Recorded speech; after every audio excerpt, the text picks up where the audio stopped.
మనిషి బ్రతకడానికి ప్రయాసే కారణమని, కష్టపడకపోతే ఎలా బ్రతకగలమని యావత్తు ప్రపంచం ఆలోచనలోనే ఉండిపోయింది. కానీ దేవుని కొరకు మనం బ్రతికితే దేవుడు ఎలా బ్రతికిస్తాడో, ఆయన మనల్ని ఎలా పోషిస్తాడో, దేవుని మీద భారం వేస్తే దేవుడు మనల్ని ఎలా నడిపిస్తాడో అన్న విషయాలు యావత్తు ప్రపంచం మర్చిపోయింది. యేసుక్రీస్తు వారు అంటున్నారు, మనుష్యుడు రొట్టె వలన మాత్రము కాదు గాని దేవుని నోట నుండి వచ్చు ప్రతి మాట వలన జీవించను. నిజమండి. రోజు నేను ఉన్నాను, నాకు ఏవైనా గవర్నమెంట్ జాబ్ ఉందా? లేదే. నేనెక్కడ ఎవరి దగ్గర పని చేయటం లేదే.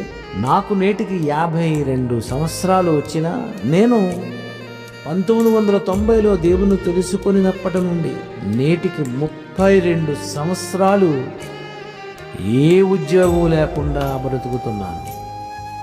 లోకంలో ఉద్యోగం గురించి చెప్తున్నా. ఎలా బ్రతికానో తెలుసా? దేవుని నోట నుండి వచ్చు ప్రతి మాట వలన జీవించాను. నేను, ఒక ప్రసన్నబాబు, ఒక ఉపేంద్ర, ఒక రాజేంద్ర, ఒక సంతోష్, జైశైల్ గారు, మేమంతా ఎలా బ్రతుకుతున్నామో తెలుసా?